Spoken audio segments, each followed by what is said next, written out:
an older technique used, previous to Java 7, Java 6, Java 5. This is an older way of reading data from files, but it's important to see how it works because it's going to give you the practice of how to use exception handling. And then in the next lesson, I'm going to show you an even more improved approach to reading and writing data from files. Okay, so let's get started. I'm going to expand upon this processing files project and expand upon the source folder. And we created a package called com.imtiaz.exceptions. So this basically means that there's a com folder, COM, and then in that we have an imtiaz folder, and then in that we have an exceptions folder.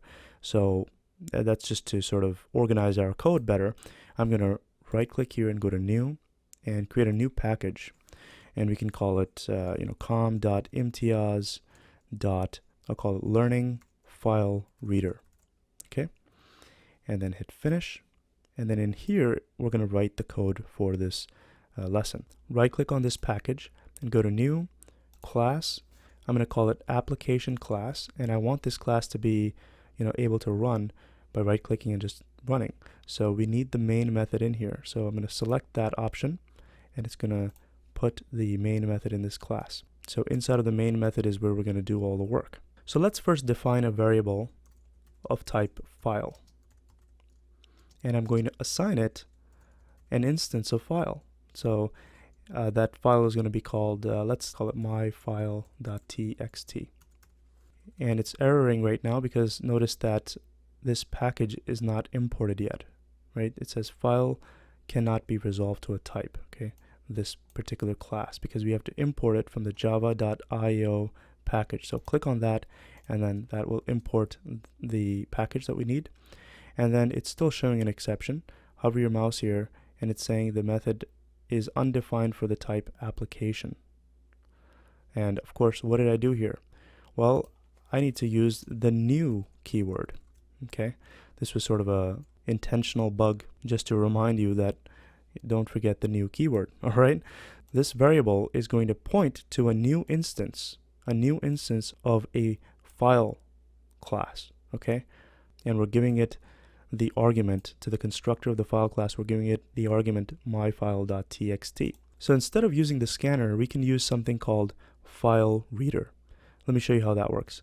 I'll define another variable called file reader, and notice its data type. Its data type is going to be file reader, and in lowercase I'm creating this variable file reader, and it's going to be used to point to a new file reader object. File reader, and to the argument of this we're going to pass in the file that we created. Okay, so this file object is going to go into the constructor as an argument, okay, of this file reader class. Now of course this is not compiling because we have to import. Notice it says import file reader from java.io. So notice we did java.io.file, and then we have to do the same thing for file reader. So I can either press Control-Shift-O, and that will import this additional package, or what I could do is I can actually just get rid of all this up to file.io and then do .star. Okay, and that will import all of the required all of the classes in this .io package. Okay, so hover your mouse over here and it's saying unhandled exception, file not found exception.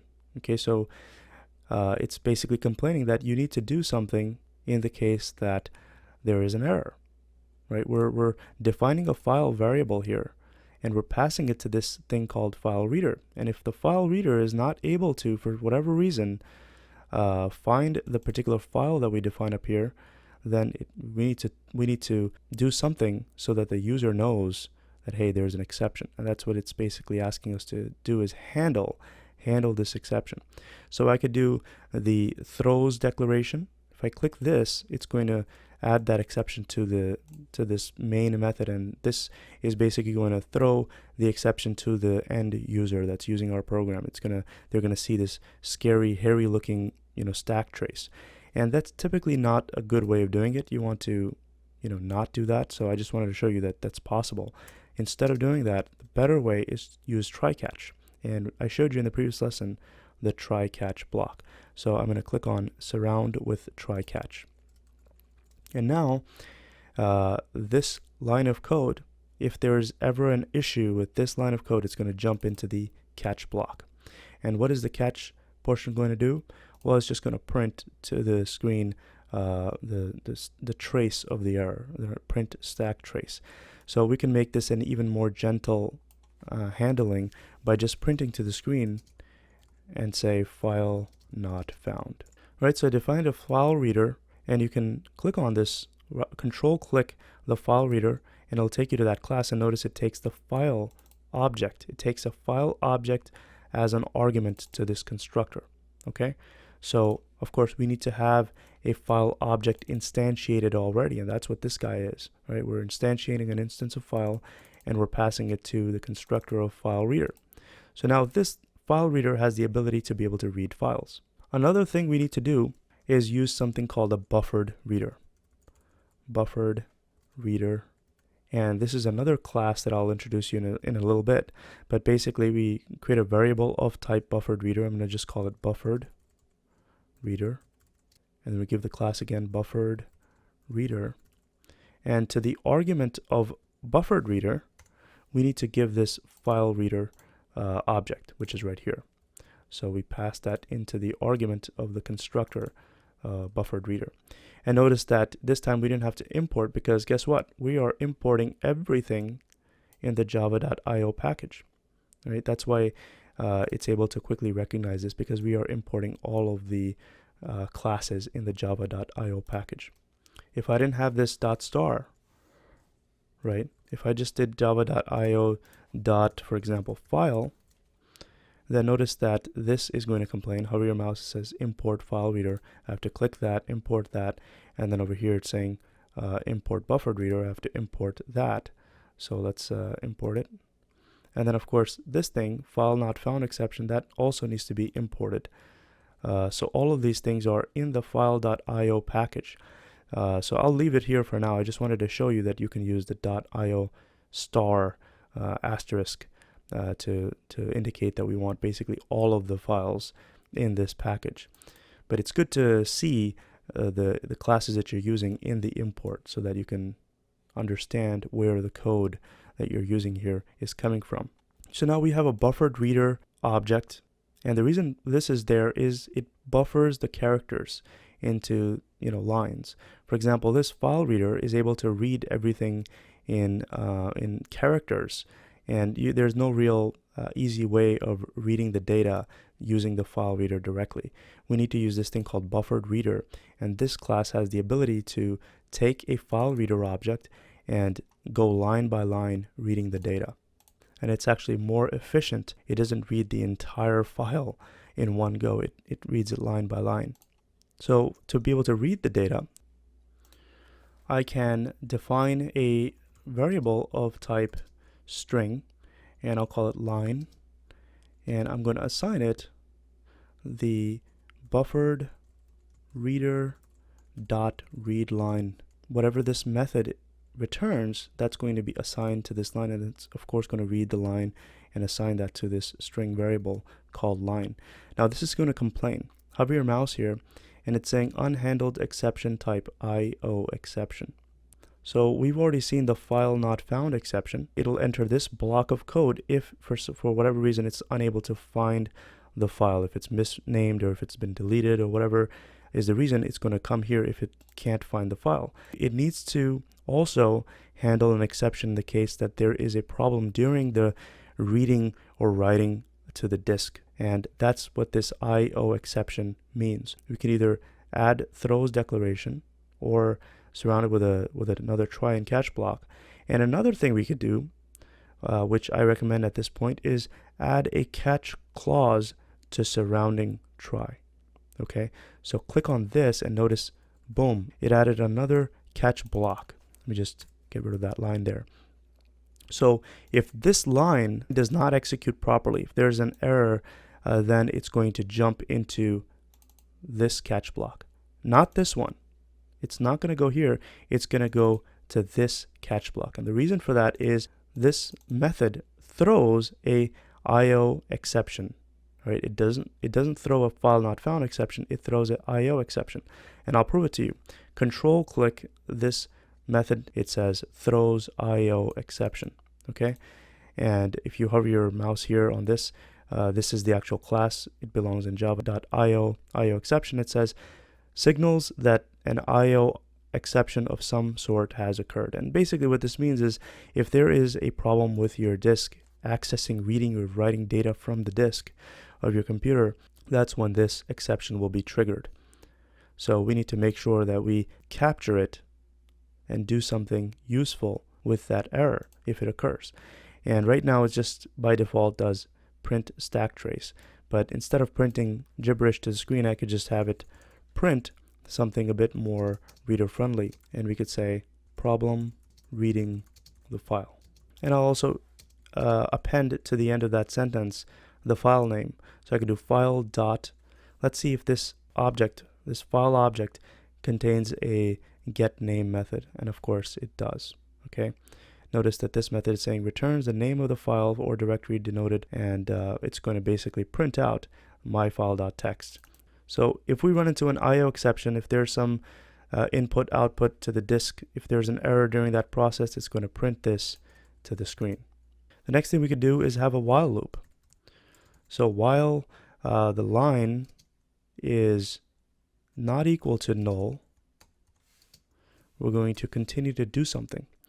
And I can just print out whatever line, whatever data gets assigned to line. I'm going to just print that out. And then we of course need to advance this line to the next line in the file. And we could just do this again. I'm just going to copy this and paste it right here. All right. So it's going to read the next line and assign it to line until it's done reading all of the lines in the file. And then once that happens, line will be assigned to the value of null, and that's when it'll be able to break out of the while loop. So we also need a way to close this buffered reader. So we could do that in a block called finally, right? And this is, we haven't seen this yet. The finally block happens no matter what happens, okay? This finally block will always run as long as this application is running, it's executing code. This finally block will always run.